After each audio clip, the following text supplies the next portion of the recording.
trajetória artística, né? Como foi essa recepção da família? Quando eu tinha 15 anos, o papai falou assim, já que ela tem tanto jeito assim, ele não estava mais com a mamãe, né? Aí então ele disse assim, como ela tem tanto jeito assim para arte, eu ainda estava no colégio de freira, eu vou levar ela no Van Bach. O Van Bach era um cliente dele, que era um pintor holandês de péssima categoria, horrível, fazia umas paisagens, bom, é o que o povo adora comprar, né? Aí ele disse, mas eu tenho que ir nas suas aulas com ele porque ele é muito mulherengo. Ele morava até na Via Niemeyer. Eu detestei essa aula com o Van Bach. Eu estava achando aquilo um porre, né? Acho que foi a primeira e última aula que eu fui. Aí pro papai também foi bom, porque ele se livrou daquele compromisso, né? Um dia ele apareceu lá na casa de mamãe com um monte de tinta brasileira, mas esqueceu de trazer os pincéis. Eu fiquei tão excitada que eu passei a noite toda pintando com o dedo. E o meu primeiro quadro foi um Jesus assim sendo açoitado, mas você só via o corpo dele e aquela cara assim, sabe, agonizante assim. O papai ele rasgou com navalha todos os meus quadros depois, quando ele descobriu que eu estava estudando pintura. Eu tinha já vários quadros, tá entendendo? Mas foi descartado esse do Jesus ou... Esse de Jesus não foi descartado, a mamãe guardou porque era Jesus, né? Ela guardou, os outros foram jogados fora, né? Foi assim, quando eu comecei a achar que eu era assim, o máximo, eu tinha uns 16 anos, eu fui no Jorge da Montmartre para tentar vender meus quadros, porque eu não tinha dinheiro. Papai, a separação causou muito problema econômico para o nosso lado da família. E então eu não tinha, eu era adolescente, queria comprar roupa e tal, sei que lá. Fui lá no Jorge da Montmartre e disse, eu queria vender os meus quadros, não sei o que lá. Aí ele falou assim, olha, você tem muito talento, mas eu aconselho você ir nesse meu amigo. Aí deu o cartãozinho com o endereço do Frank e o telefone. Aí o Frank morava aqui, na Bulhão de Carvalho, onde você saltou. Bem pertinho mesmo da esquina, agora hoje em dia é um prédio. E na garagem da casa dele, ele fazia a escolinha dele. Aí eram os cavaletes que ele mesmo deve ter construído, e tinha assim, várias alunas lá. E a gente ficava desenhando em papel de pão. Eu tinha assim uma resma de papel de pão e a gente ficava desenhando. Era giz, papel de pão, umas tintas fedorentérrimas que ele mesmo fazia lá com os pigmentos, com cola, sei lá o quê. Eu desenhava. Todas essas coisas estão todas perdidas, né? Eu desenhava muito criança, ou então natureza morta. E comecei a trabalhar, papai proibiu de lá, né? E a mamãe deixou. O papai me monitorava, assim, tinha um radar que ele ficava... Mas a mamãe, eu acho que dava uma proteção nessa área. Então, eu comecei a trabalhar com o papai, na casa de saúde dele, fazendo negócio de arquivo, para poder... Foi meu primeiro trabalho. O papai era péssimo patrão. Eu detestava aquele trabalho também. Imagina, eu disléxica fazendo arquivo. Mas eu ganhava um dinheirinho e com esse dinheirinho eu pagava o Frank. Aí o Frank soube e disse assim, você não precisa pagar mais não, você pode fazer as aulas de graça. Você tinha quantos anos? Eu uns 16 anos.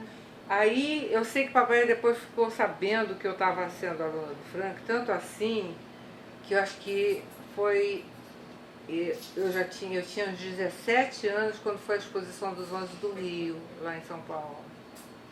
E ele foi comigo. Ele foi comigo e minha irmã, a gente ficou num hotel horrível na Avenida São João. Papai era usura toda a vida. E o museu era na Rua São Luís ainda.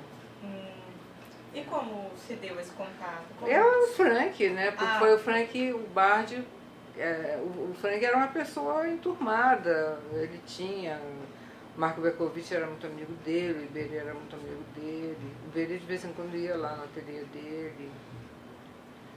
Não, o Frank naquela época, o ambiente de arte era muito pequeno.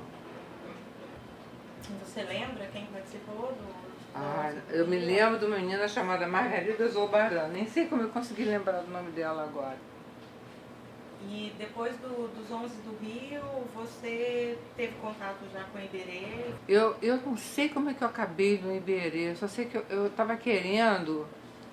É, o Iberê ensinava lá na Urca, que tinha uma escolinha que pertencia ao governo, à prefeitura, sei lá, ele dava aula nesse lugar. O Iberê detestava dar aula nesse lugar, porque eram todas, as alunas eram todas assim, donas de casa, cri-cri, mulher cri-cri. E o Iberê fez assim, essas mulheres vêm aqui só para gastar o meu tempo. E tinham as irmãs Barbosa, que eram duas gêmeas, filhas de um escritor famoso, que agora me esqueço o nome dele, e a Elizabeth. Então eu ficava de turminha com essas três. Então, aí mas o Vergara apareceu mais no Iberê na época, depois que o Iberê saiu dessa escolinha e foi lá pro ateliê dele. E o Iberê gostava da gente, né, dessa turminha de jovens. E aí depois a gente mudou lá pro ateliê dele. Mas as aulas dele lá no ateliê era muito engraçado, porque ele não falava quase. O Iberê era um cara muito trancado, né? Eu adorava falar sobre política. Aí tinha umas reuniões assim de fim de semana que o pessoal ficava discutindo política. Então o que a gente ficava fazendo lá? Ficava limpando pincel do Iberê, limpando prancha de gravura. E a gente aprendia por osmose. Eu me lembro muito bem de uma coisa que o Iberê falava assim. Se você, o outro disser que ele duvida, você não fique duvidando. Se você tem certeza, você fica com a sua certeza. Agora, se o outro tiver certeza e você duvida, você também fique com a dúvida. Então é a tal história. Ele paria, deixava você no mundo, né? Ele foi uma das minhas parteiras.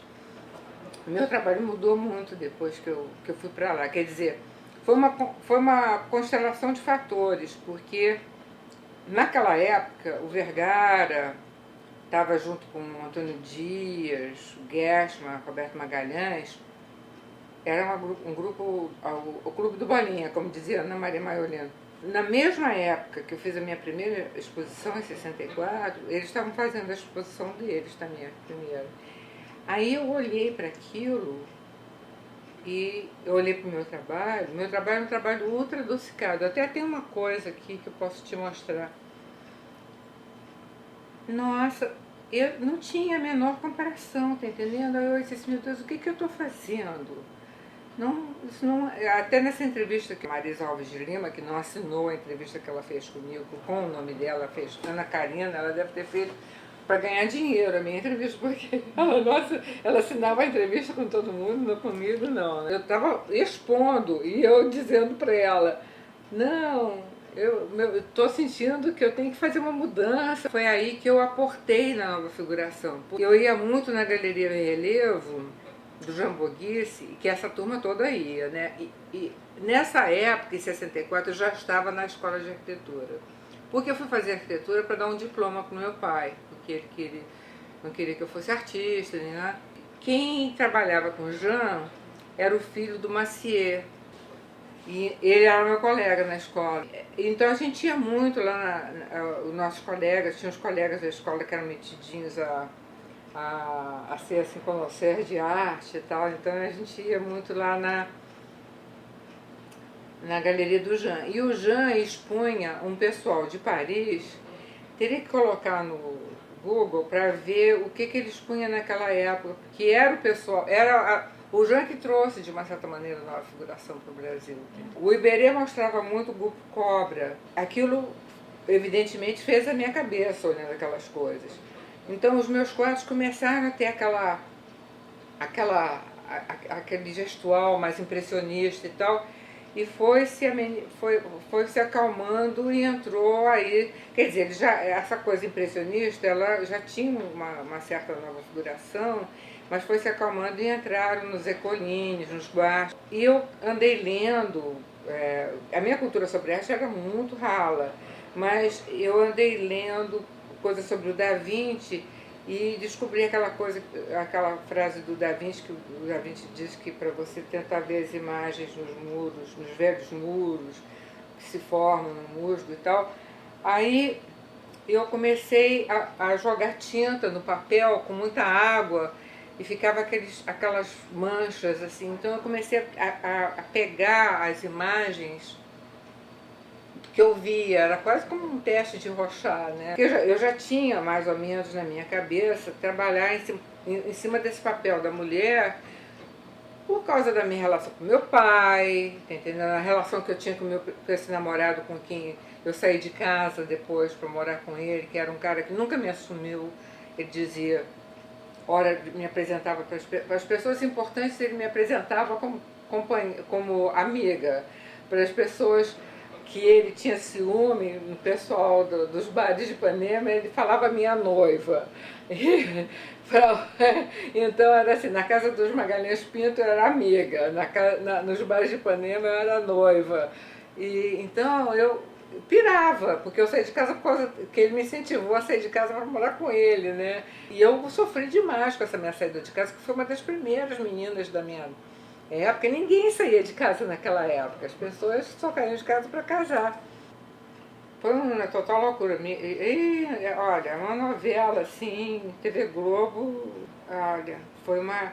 Eu era muito garota ainda, né? Então isso tudo foi imensamente intenso. Eu saí de casa com uma roupa no corpo. Eu saí um Réveillon, a minha mãe começou a gritar comigo, minha mãe era uma pessoa adorável, o Hélio de Sica adorava ela, a Lígia Clark adorava ela, os meus amigos acharam ela assim uma pessoa sedutora, o Bill, ela seduz o Bill para burro.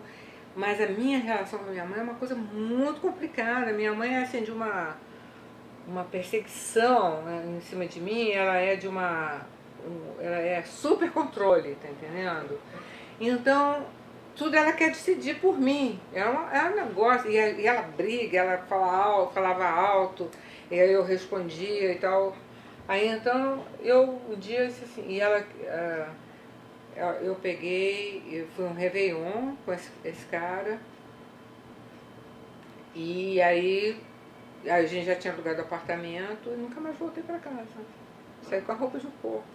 Não tinha nada. Depois eu ficava usando as camisas dele. E eu não sei porquê, eu acho que eu tinha um jeans lá. Aí era o jeans e a camisa dele. Fui trabalhar eu trabalhava em vários lugares. Trabalhei na Galeria Barcinski. Trabalhei, que era um saco também trabalhar lá. Enfim, dei aula. Minha vida foi muito dura. Sempre. Acho que agora está ficando mais fácil. Embora o corpo, agora o corpo não aguenta tanto tranco, mas espiritualmente eu acho que eu estou tranquila. E esse tipo de situação você acha que fez o seu trabalho nessa época dar um pulo? Eu tinha tanta garra de realmente ser uma artista boa, tá entendendo? Eu queria ser um artista que valesse a pena. Olha, esse desenho aqui teve uma época. Depois você desenha, depois você fotografa. Esse desenho aqui foi de uma época, eu acho que é posterior, mas eu teve uma época que eu desenhava assim, com essas linhas. Uhum. O Frank dizia assim, tá muito cedo para você trabalhar assim. Você está querendo tirar uma de Matisse. Quando você tiver 40 anos, tudo bem. Mas por enquanto você vai ter que fazer ainda uns outros exercícios. O Frank era muita coisa de técnica, tá entendendo? Tanto assim que foi uma coisa assim que me amarrou um pouco, até o Iberê foi realmente minha parteira. Eu devo muita coisa ao Frank, mas eu acho que o Iberê foi a pessoa que me deu a mim mesma, tá entendendo? Porque o meu trabalho, no princípio, era muito eco da coisa do Frank. Então, eu era muito exigente comigo mesmo, eu era uma pessoa muito... Você estava falando que você era exigente, eu era assim... me dava muito prazer trabalhar, mas eu ficava naquela coisa. Eu tinha um lado de disciplina muito grande. E eu acho que essa coisa de querer realmente fazer um trabalho bom, não só me levou a trabalhar muito, mas também querer experimentar outras coisas. Eu sempre fui muito experimentadora. Tanto assim que quando criança, eu me lembro muito bem, eu tive ter uns 12 anos, não sei, nem me lembro mais, eu só acho que minha mãe também nem deve se lembrar, mas a gente morava ainda em Copacabana, no Posto 6, no 9º andar. E a minha mãe tinha saído e deixou a minha e minha irmã sozinhas. E no dia anterior tinha tido uma festa lá em casa, uma comemoração de alguma coisa. E a minha mãe sempre gostou de botar muita flor na casa e tal, nessas ocasiões. Eu nem sei se o papai ainda vivia com a gente, eu acho que sim, era bem pequena ainda. Aí o que aconteceu foi o seguinte, eu tinha lido, a mamãe tinha me dado aquela coleção de livros, Tesouros da Juventude, e nesse livro eu li sobre a história de Nabucodonosor, os Jardins Suspensos da Babilônia.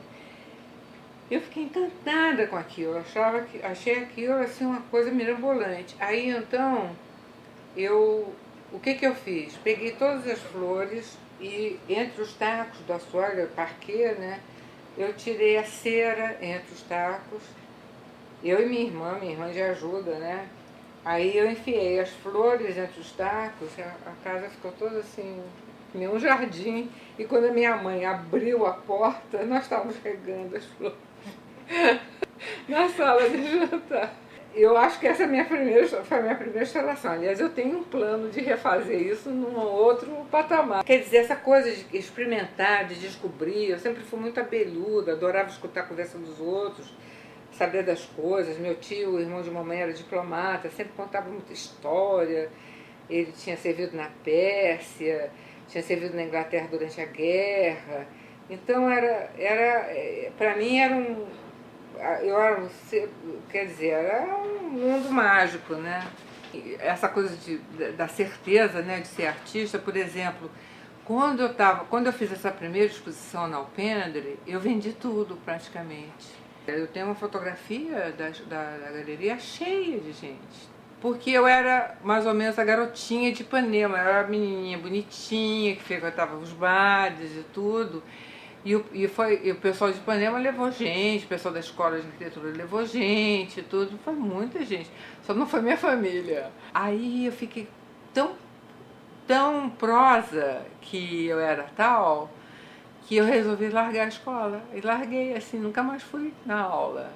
Aí o papai tinha prometido até um carro para mim naquela época, porque lá no Fundão, para eu chegar no Fundão, naquela época eu tomava assim, era um ônibus daqui até a cidade, da cidade até a cidade, onde até a porta do Fundão, e do Fundão até a escola era outro ônibus, eram 3 ônibus.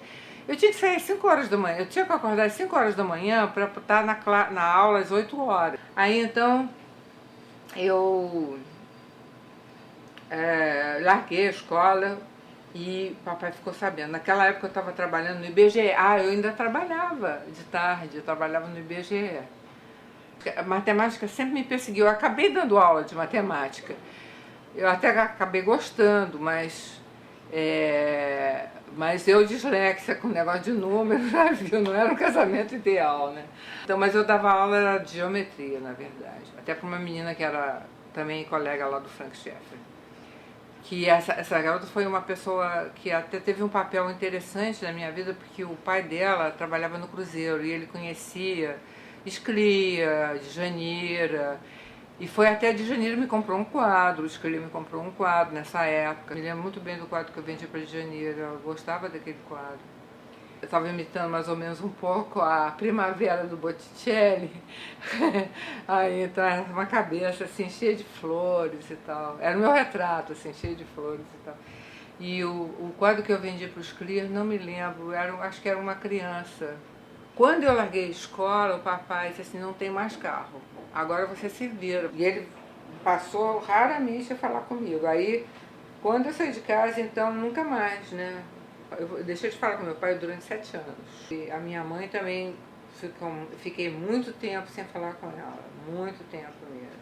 Porque a mamãe tinha umas coisas assim, sabe aquela coisa assim de praga, vai acontecer isso, assim. Aliás, meus pais, eles sempre foram praguentos, porque quando eu disse que ia morar nos Estados Unidos, que eu estava namorando um rapaz americano, que eu estava apaixonada por ele, que eu ia casar com ele. Mal sabia eu que ia levar 13 anos para eu casar com o Bill, né? Mas O meu pai disse assim, esse homem vai te matar. Gente.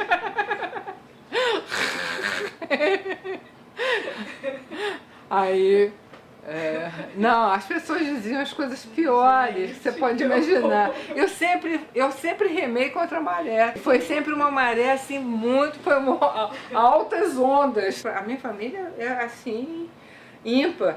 Olha, quando eu decidi ir morar, eu tinha uma tia arquiteta, ela ainda está por aí.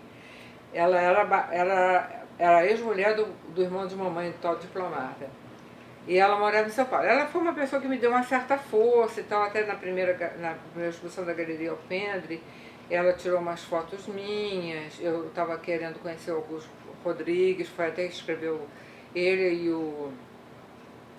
Ai meu Deus, Pascoal Carlos Matos escreveram a apresentação dessa exposição e ela me levou lá para falar com ele e tudo. Me lembro que ela tirou umas fotos minhas e tudo, ela falava, ela era arquiteta. Aí ela me dava uma certa força, mas quando eu decidi ir para os Estados Unidos para morar com o Bill, quando eu viajei para os Estados Unidos para morar com o Bill, porque quando eu vim dos Estados Unidos eu trouxe um laboratório fotográfico, eu deixei meu laboratório fotográfico com eles, deixei meus filmes, deixei um monte de negativo lá com ela, deixei uma cadeira design que eu tinha ganho do Portijo, que foi um cara com quem eu vivi uma época. Bom, e deixei muita pelada, né? Muita coisa. Eu tenho uma amiga em São Paulo, casada hoje em dia até com um arquiteto, um cara que acho que tem um certo nome lá em São Paulo. Nós estamos assim meio afastados porque ele é fã maníaco do Niemeyer e eu tenho algumas objeções contra o Niemeyer. Eu tinha, né? Agora, coitado, minha mãe morreu, mas, quer dizer, eu acho que existem pessoas fantásticas que não conseguiram aparecer mais por causa da presença do Niemeyer na arquitetura brasileira, que nem, por exemplo, Paulinho Mendes da Rocha, que para mim, adoro a obra do Paulo e acho ele um grande arquiteto, né? Eu fiquei na casa dela em São Paulo, quando eu decidi ficar com o Bill, tá entendendo? Antes de eu ficar com o Bill, eu decidi, fiquei na casa dela. A minha tia passou uma madrugada lá de carro e jogou todos os meus papéis no quintal dela, assim, como se fossem folhas mortas, tá entendendo? E eu perdi muitos negativos que estavam com ela. Nossa, mas ela te deu uma explicação? Nunca. Eu deixei de falar com ela. Eu tô habituada a perder coisa, Aretusa. A grande parte da minha obra está nessa mala aqui. E nos portfólios que estão lá. Mas a maior parte da minha obra está aqui, nessa mala. Porque eu me lembro, é mais ou menos a mesma recordação que eu tenho de uma entrevista com Lígia Clark. Uma entrevista, foi uma conversa que eu tive com Lígia Clark. Eu estava com ela e tal, eu disse assim, mas Lígia, onde é que está o teu trabalho? Perguntei para ela. Aí tinha um baúzinho pequeno no quarto dela, eu disse, tá tudo aí. Sabe? A vida vai te tirando as coisas. Hoje em dia eu olho para trás, assim, é como se eu olhasse para uma caricatura. Realmente eu passei amargos momentos de fel. E a vida foi muito amarga para nós dois em termos econômicos, né? E ele sofreu muito também. Ele também estava saindo de uma separação, a mulher, quando ela soube que o divórcio ele estava pedindo por minha causa, foi uma barra muito pesada. Então, quer dizer, eu acho que a gente... E depois quando ele mudou a gente se mudou para o Texas, o Bill estava muito inseguro, porque ele começou a ensinar muito tarde na vida, já estava com 40 anos, né, mais. E aí, então, mas ele foi, nossa, uma pessoa esforçadíssima, ganhou o que ele ganhou lá, a cátedra e tudo. Mas foi tudo conquistado, assim, sabe, assim, tudo muito... as ajudas vieram, Não, isso não posso dizer que não veio. Por exemplo, quando eu apliquei para Guggenheim, o Goethe escreveu dando uma carta de recomendação. É, teve pessoas que olharam para mim que deram suporte, tá entendendo? Mas eu tinha também um problema com dentro, por exemplo, o ambiente aqui no Brasil, e lá também eu era, na verdade, uma brasileira. Brasileiro, o Eurídice quer dizer assim, nunca diga nos Estados Unidos que você é latino-americana, porque eles vão te confundir com botero.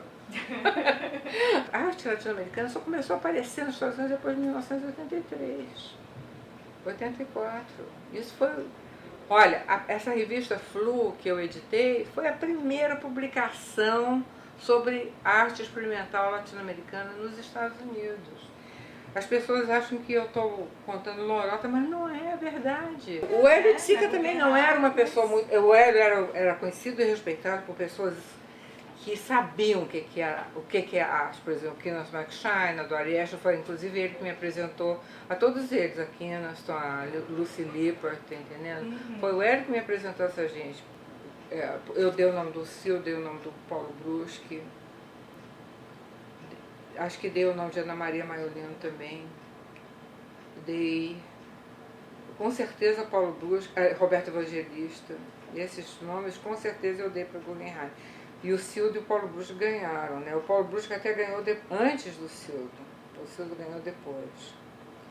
Mas quando o Cildo foi para os Estados Unidos, não sei nem se ele já estava com a Guggenheim naquela época.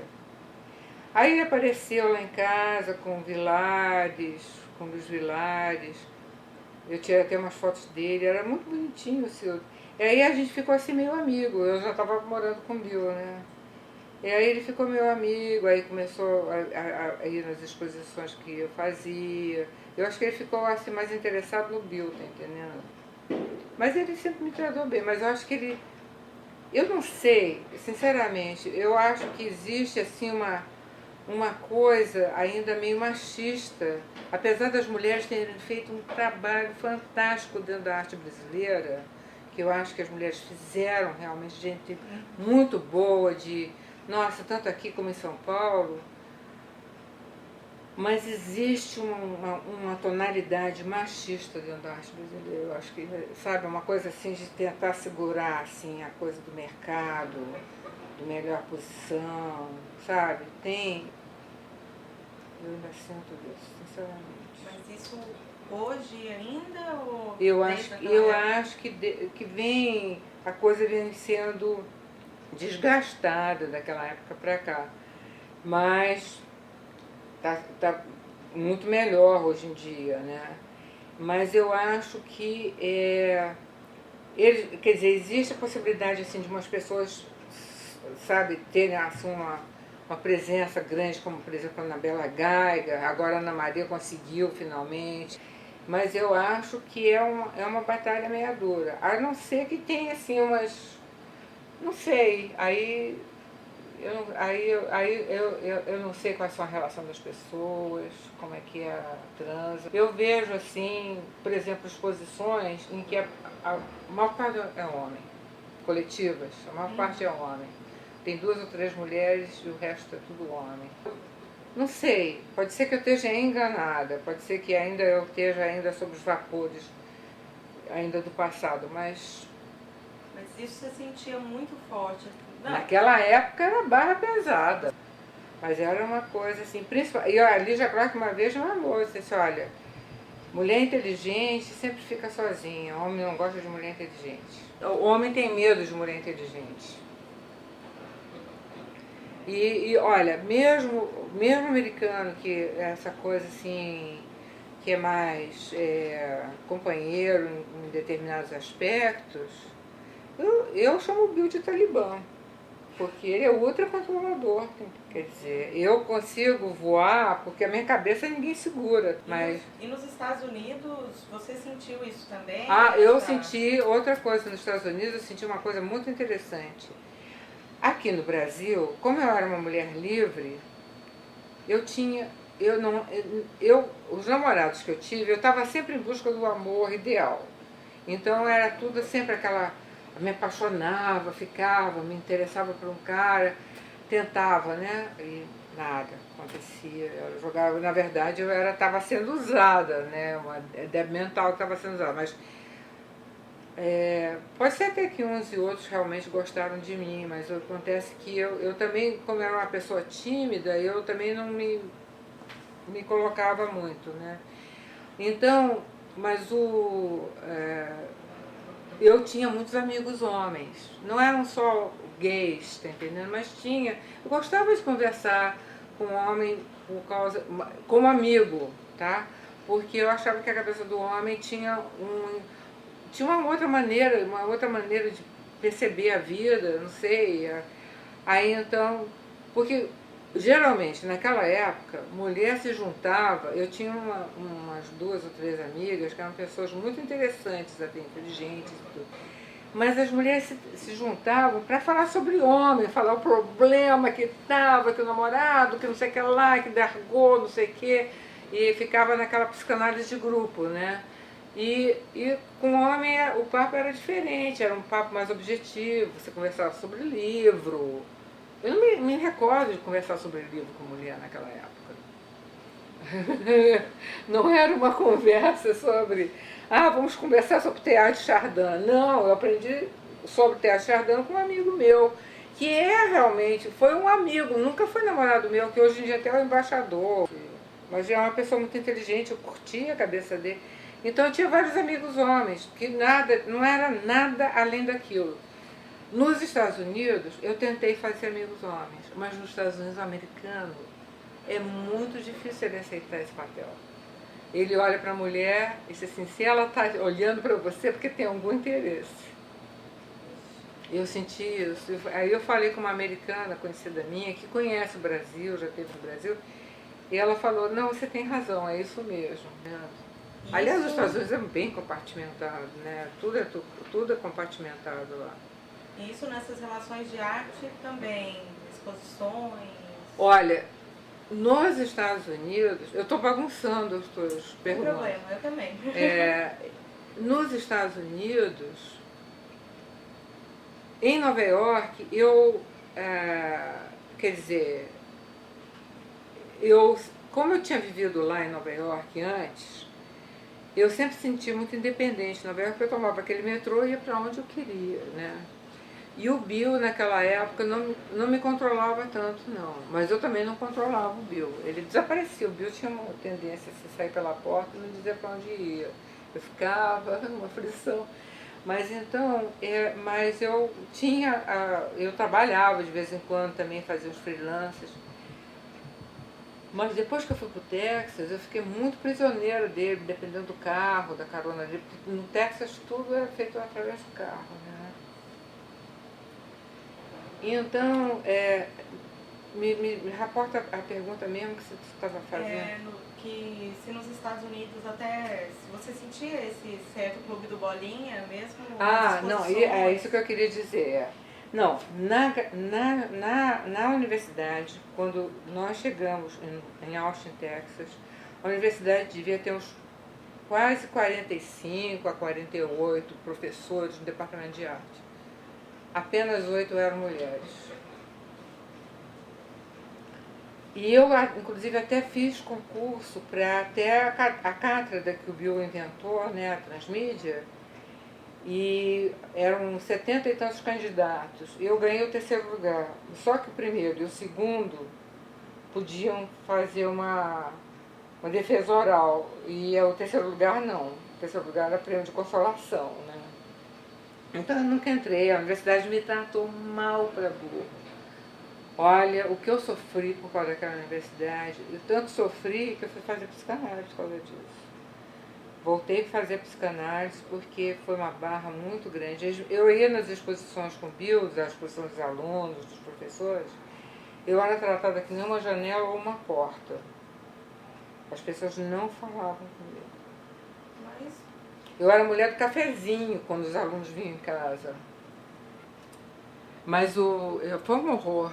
As mulheres da universidade não me queriam lá, evidentemente. Então, as damas, né, do departamento, as senhoras Mas elas assim eram mais importantes. Artistas, plásticas, renomadas lá dentro dos é, Estados algumas Unidos. eram renomadas, outras realmente tinham algum nome.